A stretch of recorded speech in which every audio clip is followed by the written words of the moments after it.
Merci Madame Roger-Chicot pour ces premières explications et clarifications sur le leadership. Je vous invite à présent à regarder un deuxième reportage dans cette édition de Stratégie qui, je le rappelle, est dédiée à la formation des acteurs de l'économie camerounaise. Et nous allons voir comment des spécialistes dans leur domaine s'organisent au cours d'un week-end pour donner des bonnes pratiques managériales à ceux qui entreprennent.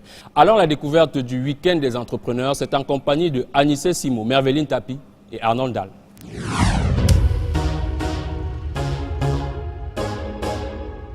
Africain.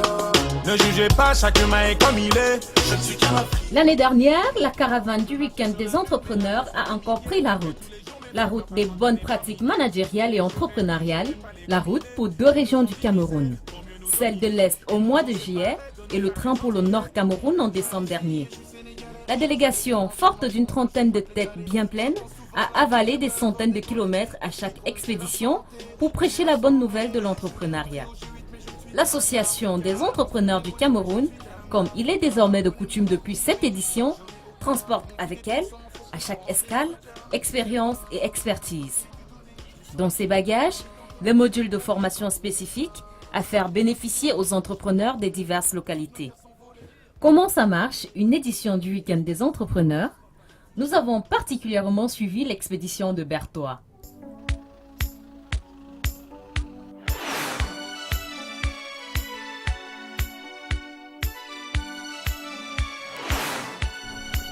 Tout un après-midi sur la route pour une arrivée en début de soirée du 21 juillet 2017. La petite ville nous accueille dans une quiétude des jours ordinaires. Juste le temps de prendre quelques repères, la délégation est chaleureusement accueillie à l'hôtel. Le point d'orgue de cette aventure, c'est bien le lendemain matin. L'une des salles de l'hôtel Christiana sert de cadre à la formation.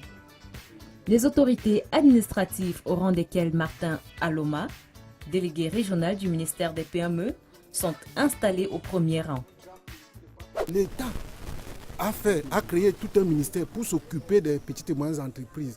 Et nous le faisons aussi grâce en partenariat avec des structures comme l'Association des entrepreneurs du Cameroun. Ça va permettre que nos entreprises vont être bien gérées, vont créer plus d'emplois et de richesses. Les entrepreneurs de la région sont venus par dizaines assister à la grande messe du savoir. Des profils divers et variés, les difficultés et attentes aussi. Je suis M. Asson Tiajon, je suis à Berthois dans la région de l'Est. Je fais dans les transformations, dans la production de la bouillie à base de maïs enrichi pour nourrir les enfants et les bébés à bas âge. Le produit était bon, mais le manque d'emballage m'empêchait de trouver la clientèle. Mais depuis 2 ans, je suis tombé sur une dame qui fait les emballages et j'ai pu bien emballer mon produit. Et le fait d'emballer le produit a donné la longévité de conservation à mon produit. Aujourd'hui, ça m'a donné l'accès au marché de Yaoundé. Je me suis étendu dans la ville de Berthois, Dimako, Belabo et à présent, je suis présent sur le marché de Yaoundé, les grandes surfaces de la ville de Yaoundé.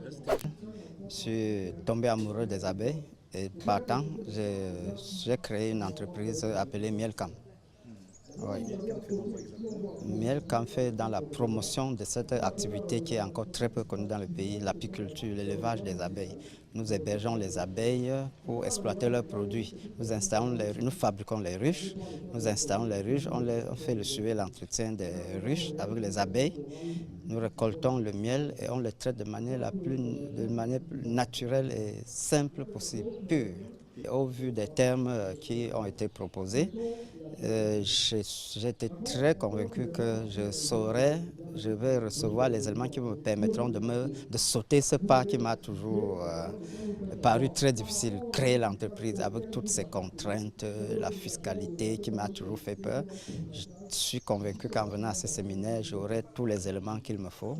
Et par rapport aussi au financement, je travaille depuis 15 ans et je me bats tout seul. Si j'avais été financé, et si j'avais su même comment écrire un projet et à qui m'adresser, je pense que je devais être financé et ça devait apporter un grand plus.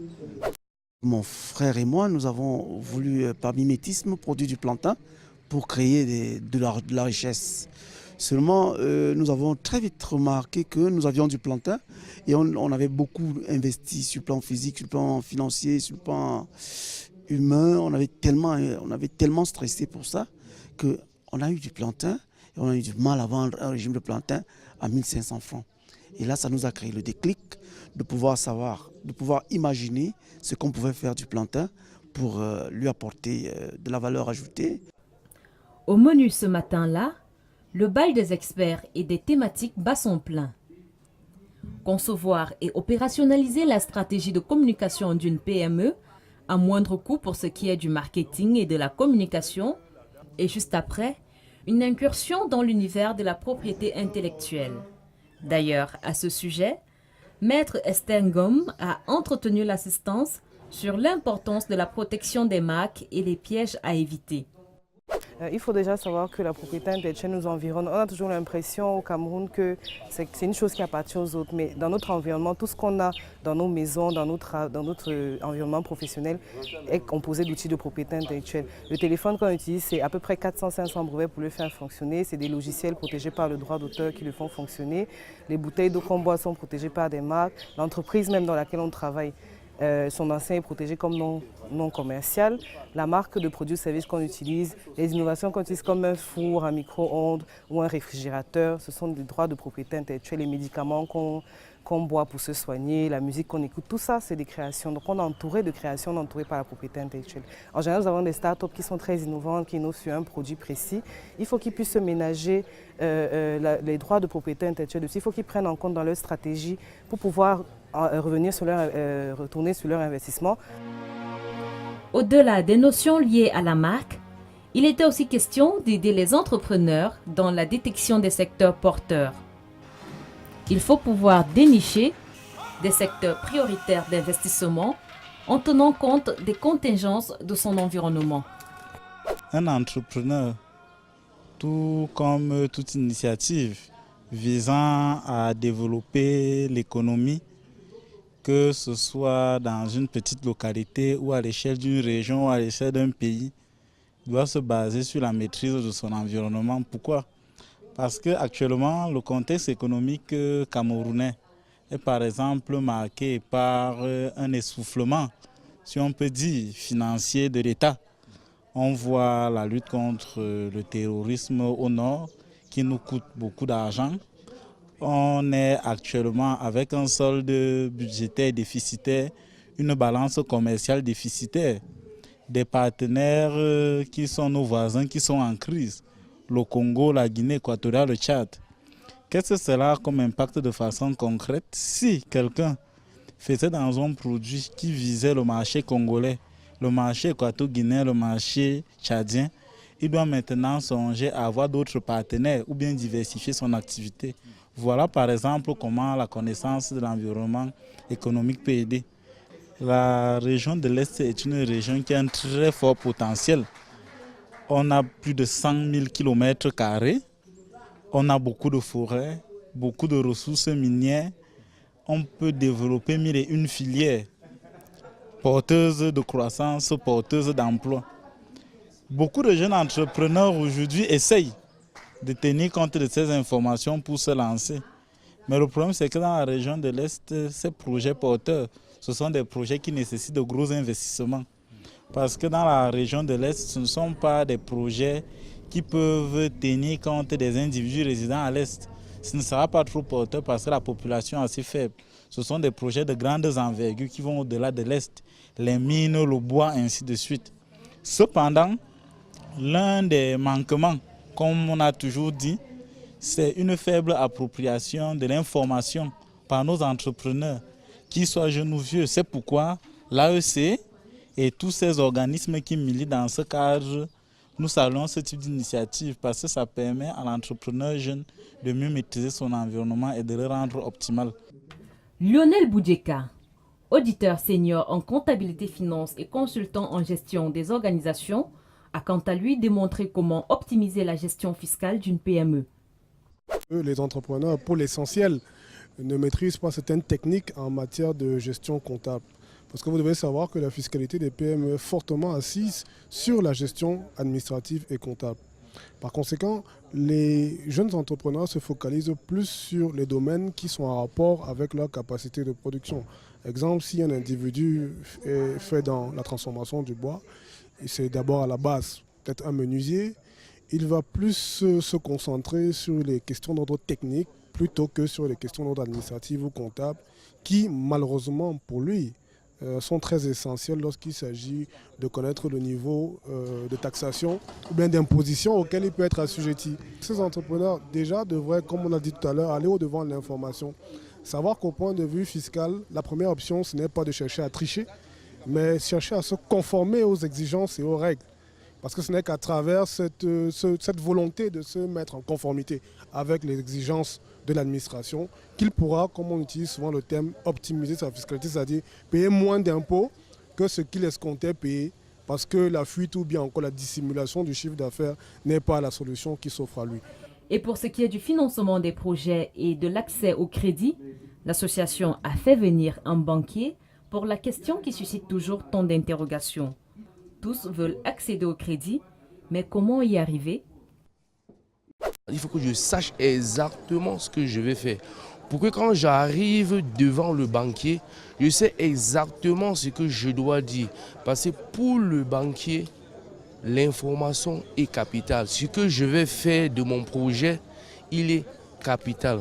Et dès que vous avez connaissance de ce que vous allez faire, le banquier balise maintenant le combien il va vous donner. Il faut quand même dire une vérité. C'est que la banque, elle a pris l'argent des épargnants. Ça veut dire qu'elle a un droit de réponse vis-à-vis de ces épargnants chaque fois qu'ils vont venir réclamer leurs argent. Ça suppose que la banque ne peut pas prendre le risque sur tout le monde. Dans les autres pays, ce qui se passe, c'est que j'ai été au Maroc, l'État a créé des mécanismes qui font en sorte que les jeunes entrepreneurs, ce qu'on appelle généralement les start-up, les gens qui veulent être nouvellement créés, se fassent accompagner par l'État. L'État, c'est pour te garantir de ces start-up. Et directement, la banque est assurée que je suis garanti si je finance telle ou telle personne. Or, quand vous venez de vous-même, vous n'avez pas l'expérience suffisante pour faire une activité. La banque se trouve dans une impasse. Ça devient difficile pour elle de vous financer alors que vous-même, vous ne connaissez pas déjà toutes les implications qui incombent la création ou alors le montage d'un projet. Lui, c'est Steve Tchatchouang, président de l'Association des entrepreneurs du Cameroun. Il revient sur le choix des thèmes et des principaux orateurs cette année. Un choix opéré après identification des besoins des entrepreneurs. Pour organiser un week-end des entrepreneurs, il y a plusieurs étapes. Avant, nous faisons une descente sur le terrain pour comprendre la problématique de la région et adapter cette problématique-là, apporter les solutions de l'extérieur. Donc ce qui fait que nous avons vu qu'à l'Est, il y a un problème de communication, l'économie numérique, qu'on en parle partout. À l'Est, elle est peu développée, les statistiques le montrent. Nous avons pris la peine donc de développer des thèmes, 6 thèmes. Le financement, je crois que ce n'est pas un problème de la région de l'Est, c'est un problème national de tous les entrepreneurs, le problème du financement, de la gestion de trésorerie. Sur le plan fiscal, nous avons eu à rencontrer des entrepreneurs qui disaient qu'ils ont des problèmes avec leurs déclarations tous les 15. Donc nous avons pris un fiscaliste avec nous, la communication, la protection de la marque. Donc tous ces thèmes développés ont été étudiés avant pour permettre aux entrepreneurs de l'Est de repartir avec quelque chose de positif. Pour cette 6e édition, la principale innovation est la présence d'une success story entrepreneuriale pour un partage d'expériences certain au-delà des notions conceptuelles. Le choix a été porté sur Audrey Chico, industrielle camerounaise, PDG de MSMI. Drapée sous son charisme habituel, elle a pris du plaisir à échanger avec les entrepreneurs. C'est extrêmement important dans la mesure où on se rend compte que de plus en plus de jeunes veulent se lancer, mais en fait ils n'ont pas de repères, ils se sentent totalement perdus entre l'administration et puis les hommes d'affaires qui sont déjà très très bien assis, ils ne se retrouvent pas.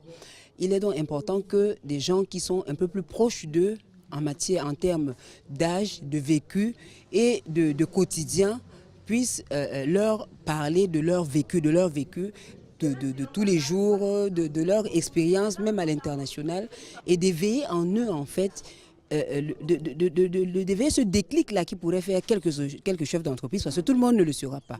Mais il faut ce déclic-là pour certains, parce qu'il faut bien qu'il y en ait, surtout particulièrement pour une région comme l'Est qui me tient à cœur. C'était très important pour moi.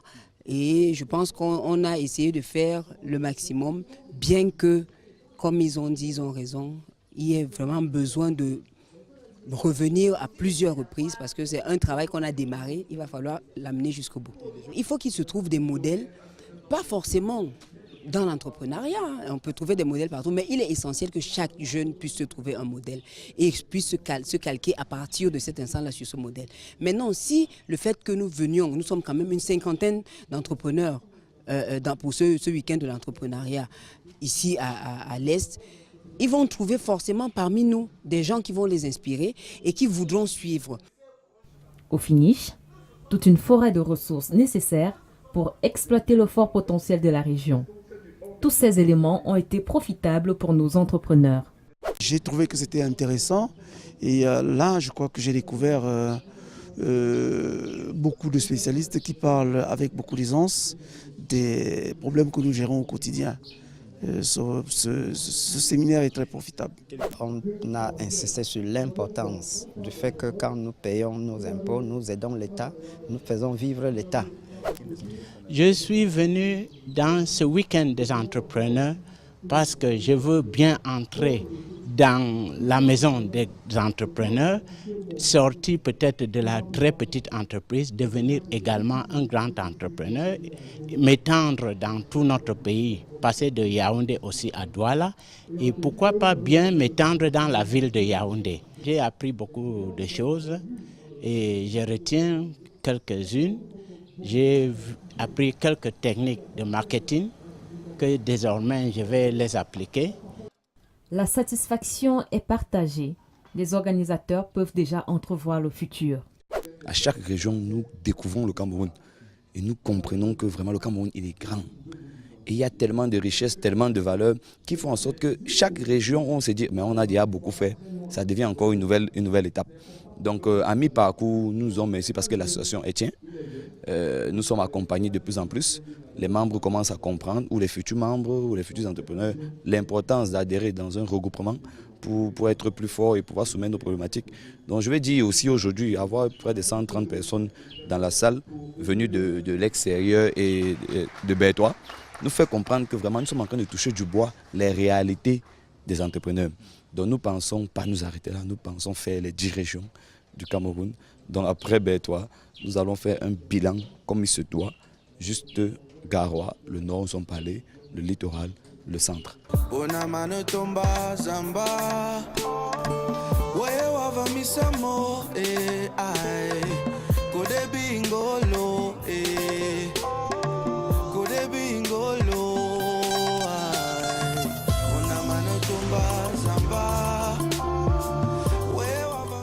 Nous voici dimanche 23 juillet, c'est le dernier jour de notre séjour à Bertois.